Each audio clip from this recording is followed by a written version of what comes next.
datang menyembah-Mu di tempat ini. Dimanapun kami berada Tuhan, kami percaya di situ Kau yang bekerja, menghampiri setiap kami, memberikan setiap kami kekuatan baru, keyakinan baru. Dan kami percaya Tuhan, setiap badai hidup yang ada, kami dapat melewatinya. Mari sama-sama umat Tuhan kita datang menyembah Dia, karena hanya Dia yang layak disembah.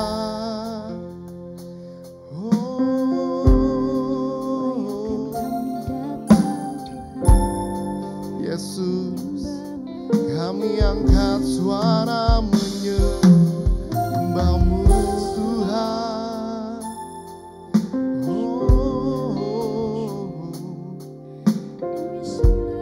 Biar hanya nama-Mu pagi hari ini yang ditinggikan, yang dimuliakan. Kau yang bertahta, Kau yang berkuasa selamanya. Mari sembah Dia, tinggikan nama-Mu, muliakan nama-Mu Tuhan.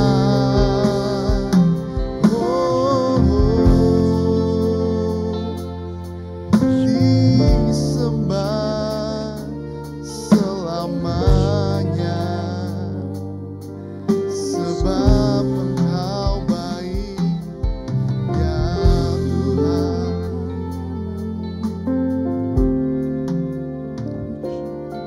Terima kasih Tuhan, kami memuji-Mu. Kau yang terindah di dalam hidup ini, tiada Allah Tuhan yang seperti Engkau, besar perkasa penuh kemuliaan. Kau yang termanis di dalam hidup ini, ku cinta Kau lebih dari segalanya. Besar kasih setia-Mu kepadaku.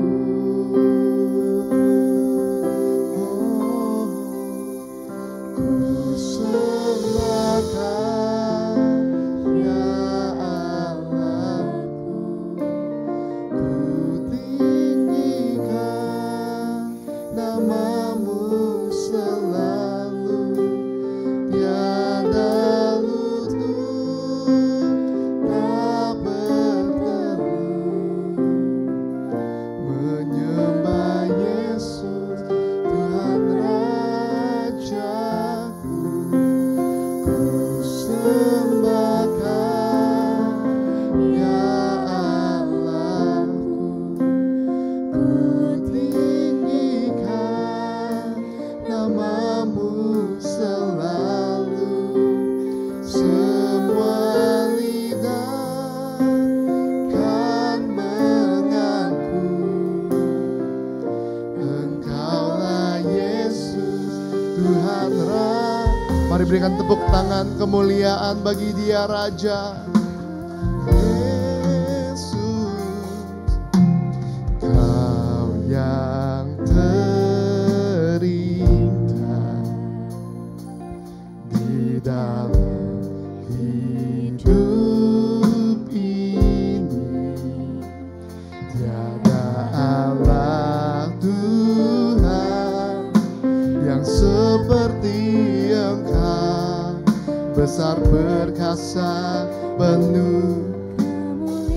Sungguh Kau manis, Kau yang termanis di dalam hidupku.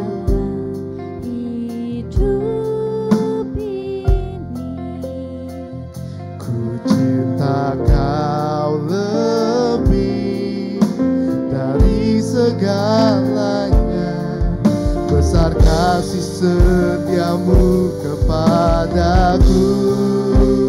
Ku sembah Kau, ya Allahku. Ku tinggikan namamu selalu, tiada lutut tak bertelut. Menyembah Yesus Tuhan Rajaku. Ku sembah Kau, ya Allahku.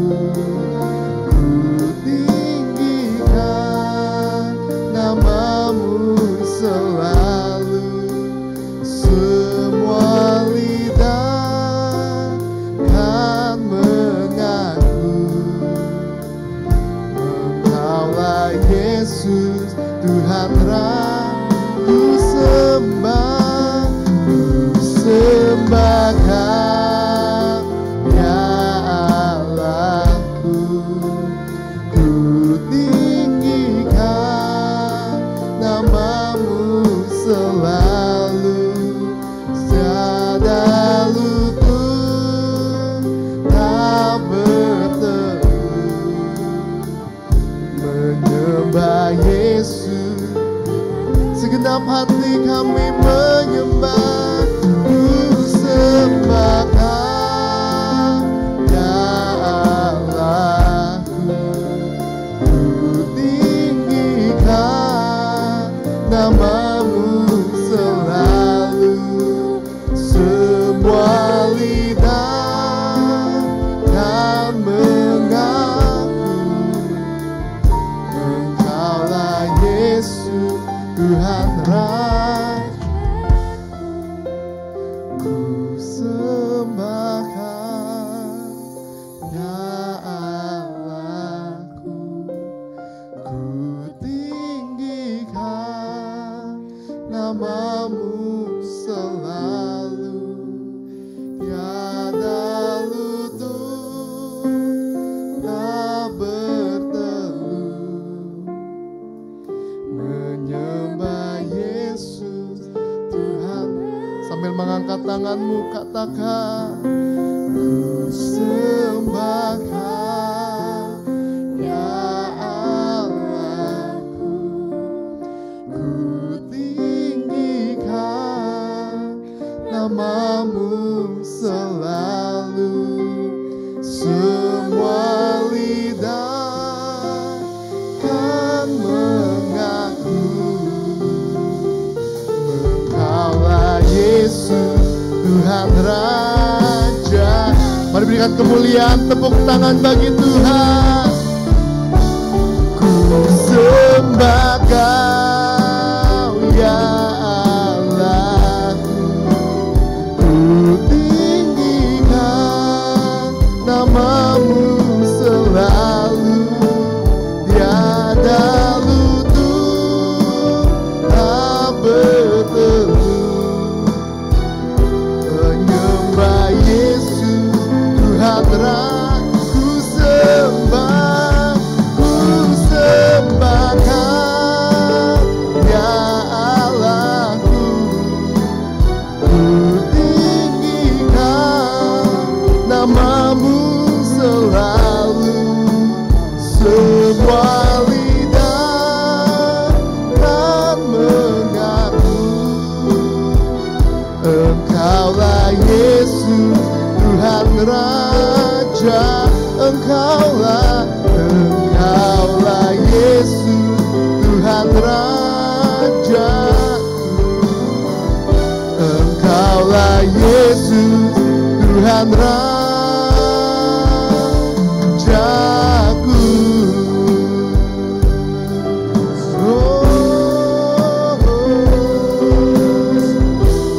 Pagi hari ini setiap kami datang menyembah Yesus Raja, menyembah Dia.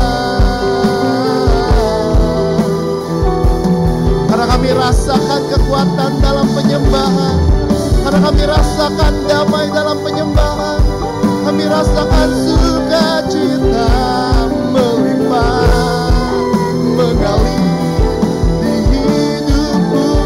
Oh, nyata kuasa-Mu, sirala basakara lamase.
Kemuliaan dan sorak-sorai haleluya bagi Tuhan.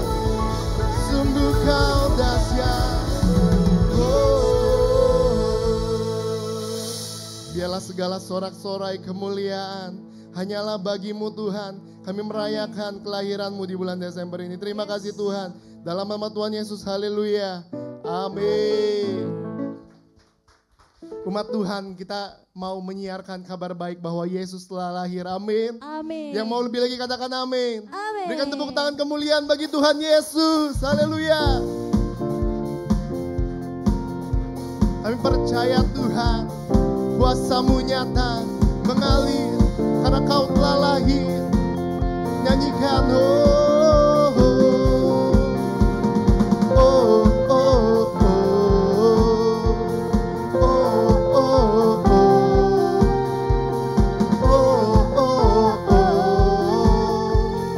oh, oh, katakan, hai siarkan di gunung, di bukit dan di mana jua, hai siarkan di gunung, lahirnya Almasih. Katakan, oh, oh, oh, oh, oh,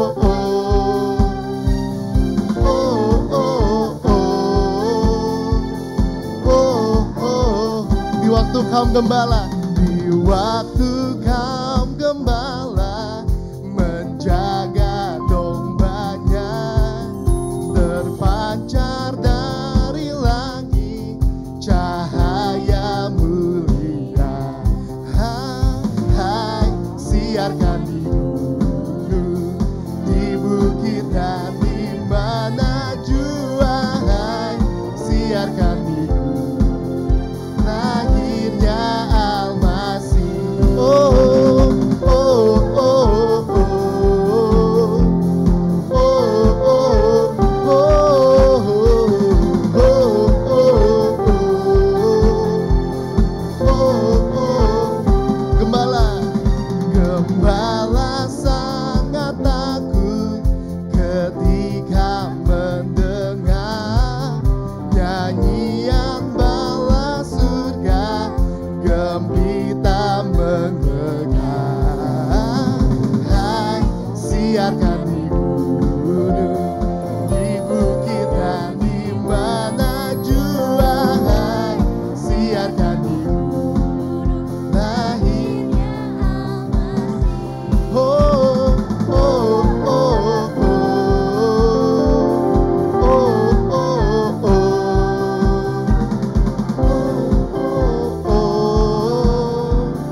oh, oh, hai, siarkan di gunung, di bukit dan di mana jua, hai, siarkan di gunung, lahir. Sambil mengangkat tangan katakan, hai, siarkan di gunung, di bukit dan di mana jua, hai, siarkan di gunung, lahirnya Almasih. Oh, oh, oh, oh, oh, oh, oh, oh, oh, nyanyikan, oh, oh, oh, oh, oh, oh.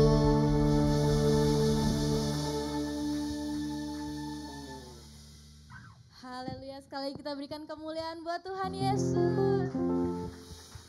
Kita mau menyambut kelahiran Yesus Kristus Juru Selamat kita. Amin Bapak Ibu. Amin. Yang mau lebih lagi bersuka, kasih tepuk tangan yang paling meriah buat Tuhan Yesus. Haleluya. Dan kita mau sama-sama berkumpul dan bersuka. Hai, mari berhimpun dan bersukaria, turut semua ke Betlehem. Marilah pandang Tuhan bala surga, sembah dan puji Dia.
Shalom semuanya. Natal berbicara tentang kelahiran Tuhan Yesus ke dalam dunia ini. Ternyata kelahiran Tuhan Yesus ke dalam dunia ini sudah dinubuatkan oleh Nabi Yesaya sekitar 700 tahun sebelumnya.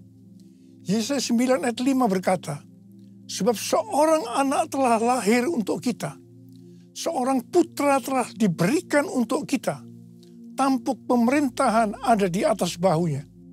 Dan namanya disebutkan orang, penasihat ajaib, Allah yang perkasa, Bapa yang kekal, Raja damai. Sebagai penasihat ajaib, Tuhan Yesus akan menyingkapkan rencana keselamatan sempurna untuk umat manusia. Disebutkan sebagai Allah yang perkasa, sebab di dalam Dia, di dalam Yesus, seluruh kepenuhan kealahan akan berdiam secara jasmani. Yesus adalah Allah yang menjelma menjadi manusia. Yesus adalah sepenuhnya Allah dan sepenuhnya manusia. Sebagai Bapa yang kekal, artinya Tuhan Yesus datang bukan hanya memperkenalkan Bapa surgawi, tetapi Dia sendiri akan bertindak bagaikan seorang Bapa terhadap umatnya. Yaitu mengasihi, melindungi, peduli, dan menyediakan kebutuhan kita umatnya. Sebagai Raja damai, Tuhan Yesus akan mendamaikan kita dengan Allah melalui pembebasan dari dosa dan kematian. Oh Yesusku, Engkaulah Raja damai. Kau turun ke dunia, selamatkan manusia. Oh Yesusku, Kau Tuhan penuh kasih. Kau berikan hidupmu untuk tebus dosaku. Kaulah Allah yang kupuji, Kaulah Allah yang kusembah. Kemuliaan bagimu di tempat maha tinggi. Kemuliaan bagimu di tempat maha tinggi. Yang kupuji, Kaulah Allah yang kusembah. Kaulah Allah yang kupuji, Kaulah Allah yang kusembah.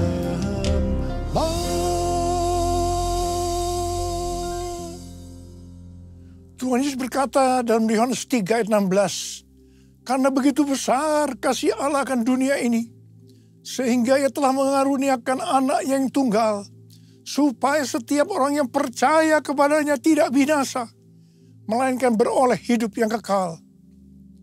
Ada apa dengan manusia, sehingga Tuhan Yesus harus datang ke dalam dunia ini? Alkitab katakan, semua orang telah berbuat dosa, dan telah kehilangan kemuliaan Allah. Upah dosa adalah maut, mati, tempatnya di neraka. Neraka adalah tempat yang sangat mengerikan. Neraka adalah tempat yang paling gelap dan terdapat ratap dan kertak gigi. Neraka adalah tempat di mana api tidak pernah padam dan ulat bangkai tidak mati. Neraka adalah tempat penyiksaan oleh api dan belerang. Karena itu jangan sampai masuk neraka. Untuk itulah Tuhan Yesus datang ke dalam dunia untuk membebaskan kita dari hukuman kekal selama-lamanya dalam neraka. Bagaimana cara Tuhan Yesus menyelamatkan umat manusia? 2 Korintus 5 ayat 21 berkata, Dia yang tidak mengenal dosa telah dibuatnya menjadi dosa karena kita, supaya dalam Dia kita dibenarkan oleh Allah. Ini dapat diterangkan sebagai berikut. Tuhan Yesus yang tidak mengenal dosa telah dibuatnya menjadi dosa karena kita. Artinya Tuhan Yesus harus mati karena dosa-dosa kita. Sebenarnya kita yang harus mati. Karena kita lah yang berdosa. Upah dosa adalah maut, mati. Tetapi Tuhan Yesus tidak berdosa, telah dijadikan dosa. Artinya Tuhan Yesus yang mati menggantikan kita. Kalau kita melihat cara mati dari Tuhan Yesus, saya katakan bahwa itu sangat-sangat tidak manusiawi. Pada saat orang-orang Yahudi berteriak, salibkan dia, salibkan dia. Maka Tuhan Yesus harus disalibkan.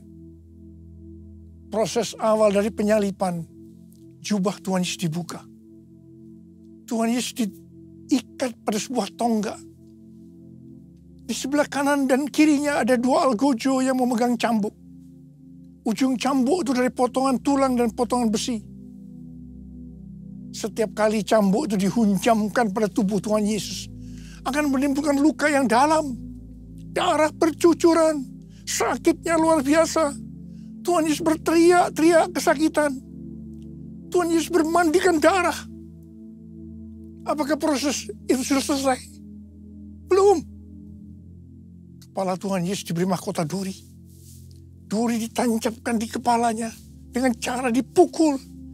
Sakitnya luar biasa. Darah bercucuran. Apakah sekarang sudah selesai? Belum. Tangan dan kaki Tuhan Yesus dipakukan di kayu salib. Sakitnya luar biasa. Darah kembali bercucuran. Tuhan Yesus digantung di atas kayu salib. Di sini Tuhan Yesus menderita secara lahir maupun batin. Secara lahir dia merasakan sesak luar biasa karena cairan yang menekan jantungnya. Secara batin dia mendengar dan melihat semua orang menghujat dia, termasuk salah satu penjahat yang ada di sebelahnya. Pada akhirnya, setelah Tuhan Yesus berseru, sudah selesai. Kepadanya, mulah nyawaku kuserahkan. Tuhan Yesus mati. Pertanyaannya, mengapa Tuhan Yesus harus mati dengan cara seperti itu? Dengan penderitaan yang luar biasa. Darah bercucuran secara luar biasa. Mengapa tidak dengan cara mati yang mudah? Dipenggal kepalanya, selesai. Mengapa harus dengan darah bercucuran? Alkitab katakan, tanpa penumpahan darah. Tanpa penumpahan darah, tidak ada pengampunan dosa. Untuk mengampuni dosa saudara. Dosa saudara. Dosa kita semua. Tuhan Yesus harus mati dengan cara demikian. Selain itu, apalagi yang Alkitab katakan dengan cara mati Tuhan Yesus yang seperti itu? Yang pertama, penyakit kitalah yang ditanggungnya. Dan yang kedua, penderitaan kita yang dipikulnya. Dan oleh bilur-bilurnya kita disembuhkan. Betapa Tuhan Yesus mengasihi kita semua. Tak terukur kasih-Mu Yesus, Kau telah mati gantikan diriku. Kau curahkan darah-Mu untuk tebus dosaku. Layaklah Kau Tuhan dipuji dan disembah dengan segenap hatiku. Layaklah Kau Tuhan dipuji dan disembah dengan segenap jiwa ragaku. Dengan segenap jiwa ragaku. Dengan segenap jiwa ragaku. Kita mengenal ada 3 tahap proses keselamatan. Tahap pertama adalah pembenaran, justification. Kita dibenarkan bukan karena perbuatan baik kita, tetapi karena kasih karunia Tuhan yang kita responi dengan iman. Pada tahap ini, setelah kita bertobat dan menerima Tuhan Yesus sebagai juru selamat, kita akan mengalami kelahiran baru. Kelahiran baru adalah proses awal perjalanan rohani kita bersama Tuhan Yesus. Tahap yang kedua dari proses keselamatan adalah pengudusan, sanctification. Dalam proses ini, kita dikuduskan secara terus-menerus melalui Roh Kudus dan firman Allah. Dalam proses ini, kita bisa saja jatuh atau mengalami kegagalan. Yang penting, kita jangan berhenti. Tetapi harus bangkit dan terus maju. Pertobatan adalah kunci untuk kita bisa maju. Goal dari proses pengudusan ini adalah menjadikan kita serupa dengan gambarnya. Roma 8 ayat 29 berkata, sebab semua orang yang dipilihnya dari semula, mereka juga ditentukannya dari semula untuk menjadi serupa dengan gambar anaknya. Supaya ia, anaknya itu, menjadi yang sulung di antara banyak saudara. Ini berarti goal kita sebagai orang Kristen adalah menjadi serupa dengan gambarnya. Untuk menjadi serupa dengan gambarnya, maka sesuai dengan 1 Yohanes 2 ayat 6 yang berkata, barang siapa mengatakan bahwa ia ada di dalam dia, ia wajib hidup sama seperti Kristus telah hidup. Karena kita hidup sama seperti Kristus telah hidup, maka kita akan menjadi serupa dengan gambarnya. Menjadi serupa dengan gambarnya artinya menjadi murid Tuhan Yesus. Tahap ketiga dari proses keselamatan adalah pemuliaan, glorification. Kita yang menjadi serupa dengan gambarnya, yaitu murid. Pada saat Tuhan Yesus datang di awan-awan untuk menjemput gerejanya, kita akan menerima tubuh baru yang dikenal dengan tubuh kemuliaan. Dan setelah itu kita akan diangkat bersama-sama untuk bertemu dengan Yesus Kristus di awan-awan. Setelah itu kita akan masuk surga dan akan bersama-sama Tuhan Yesus selama-lamanya. Layak dipuji disembah, Kaulah yang bertakhta dulu sekarang dan selamanya. Raja atas segala raja, namamu besar termulia.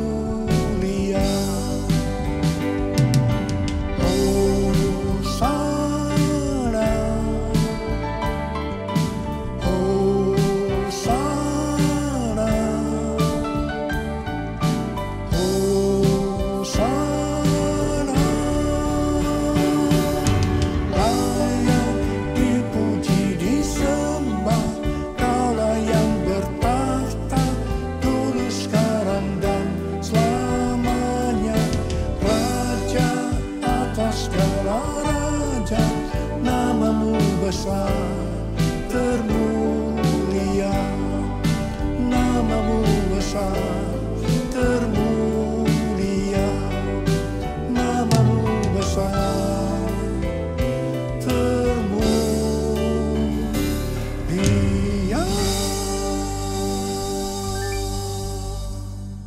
Yesaya 60 ayat 1 sampai dengan 3 berkata, bangkitlah, menjadi teranglah, sebab terangmu datang dan kemuliaan Tuhan terbit atasmu. Sebab sesungguhnya kegelapan menutupi bumi dan kekelaman menutupi bangsa-bangsa. Tetapi terang Tuhan terbit atasmu dan kemuliaannya menjadi nyata atasmu. Bangsa-bangsa berduyun-duyun datang kepada terangmu dan raja-raja kepada cahaya yang terbit bagimu. Bangsa-bangsa berduyun-duyun datang kepada terangmu dan raja-raja kepada cahaya yang terbit bagimu. Artinya, kalau kita bangkit untuk menyelesaikan amanat agung, maka akan terjadi penuaian jiwa secara global. Kita diingatkan bahwa tugas kita sebagai orang percaya, apapun yang menjadi profesi kita adalah untuk menyelesaikan amanat agung, yaitu untuk menjadikan semua bangsa menjadi murid Tuhan Yesus.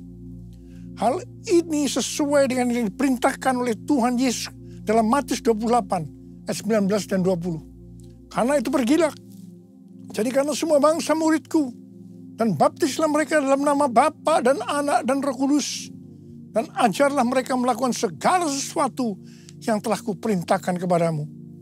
Ketahuilah, aku menyertai kamu senantiasa sampai akhir zaman.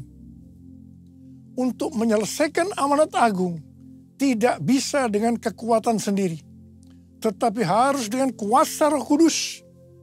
Pentakosta ketiga sedang dicurahkan luar biasa untuk memberikan kuasa kepada kita untuk menyelesaikan amanat agung.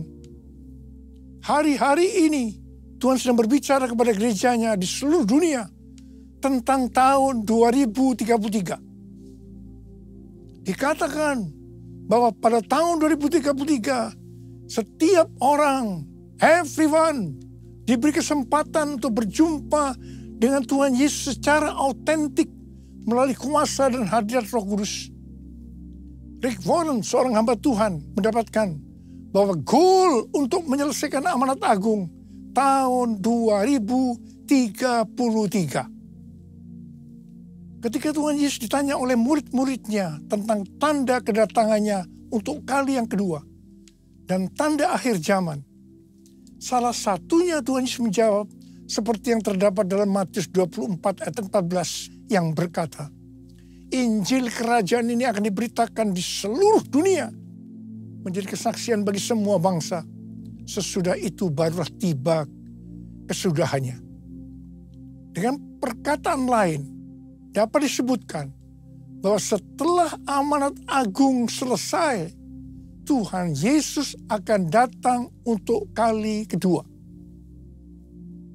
Sesuai yang dikatakan oleh Matius 24 ayat 14, bahwa setelah Injil kerajaan diberitakan di seluruh dunia menjadi kesaksian bagi segala bangsa, atau berarti setelah amanat agung selesai, baru sesudah itu Tuhan Yesus datang.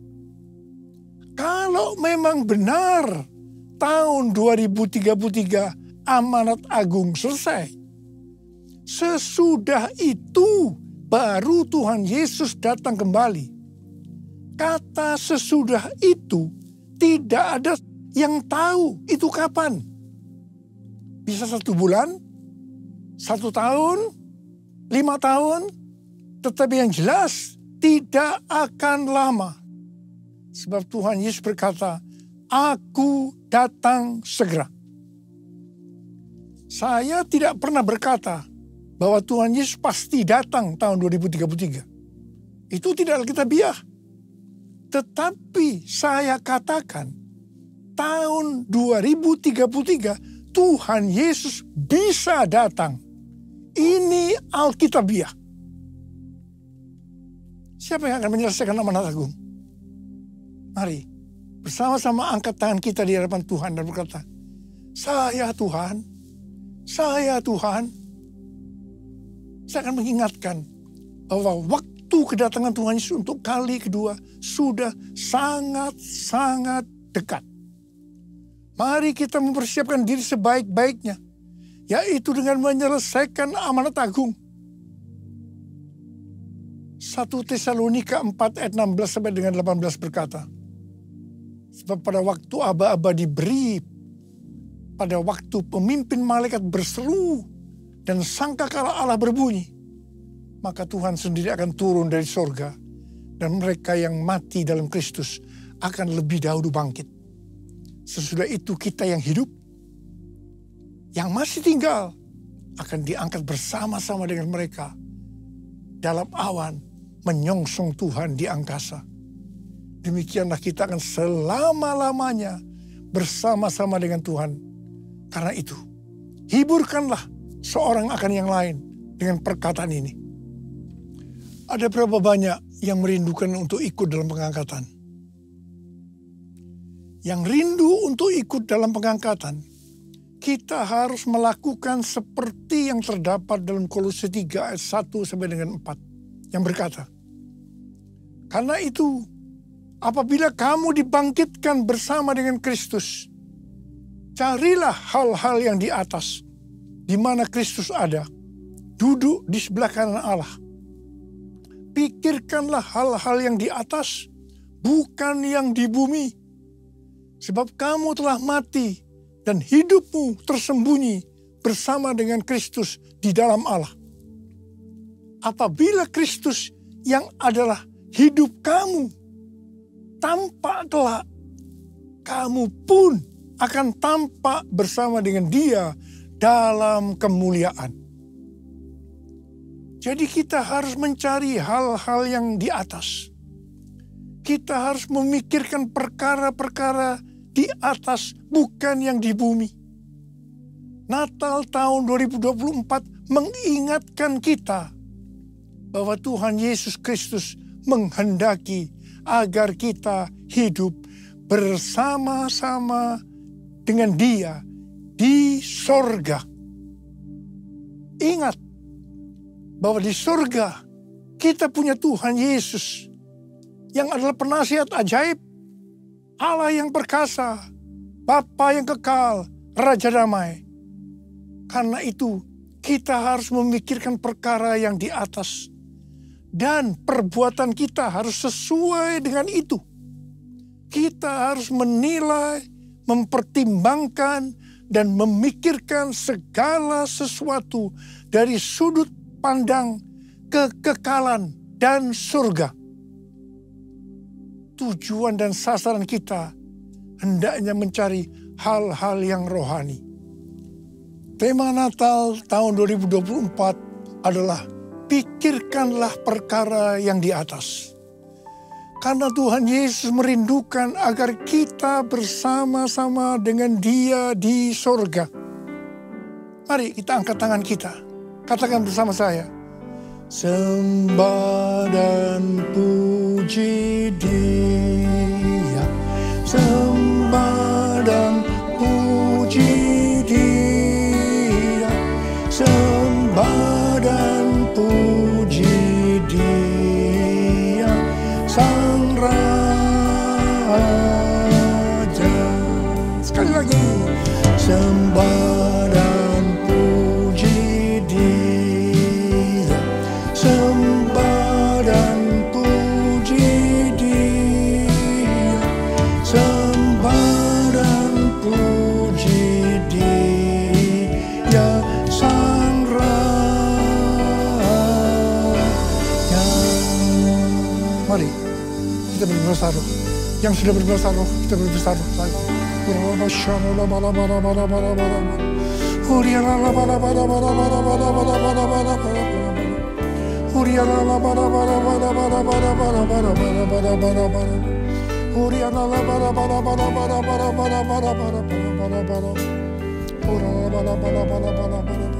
Bapa, kami berdoa buat anak-anak-Mu saat ini Tuhan. Kami akan mengakhiri tahun 2024. Kami akan memasuki tahun yang baru, tahun 2025. Berkat-Mu melimpah buat mereka ya Tuhan. Berkat-Mu melimpah buat anak-anak-Mu. Berkat-Mu melimpah buat anak. Hamba berdoa Tuhan, biarlah apa saja yang dikerjakan anak-anak-Mu berhasil. Karena mereka mengerti ya Tuhan. Mereka akan memikirkan perkara yang di atas. Tuhan, terima kasih. Terima kasih. Terima kasih. Terima kasih. Terima kasih. Terima kasih. Dalam nama Yesus kami berdoa. Haleluya. Amin. Saya mengucapkan selamat hari Natal tahun 2024. Tuhan Yesus memberkati kita semua berlimpah, limpah, limpah. Amin. Jesus for everyone. Jesus for everyone. Jesus for everyone. Jesus for everyone. Jesus for everyone. Jesus for everyone. Jesus for everyone. Jesus for everyone. Jesus for everyone. Jesus for everyone. Haleluya. Sekarang terimalah berkat Tuhan. kasih karunia berlimpah-limpah daripada Allah Bapa dalam anak yang tunggal Yesus Kristus. Persekutuan yang manis dengan Roh Kudus menyertai kita semua mulai hari ini. Sampai Tuhan Yesus datang menjemput kita di awan-awan dan bahkan sampai selama-lamanya. Yang percaya bersama-sama katakan, Amin.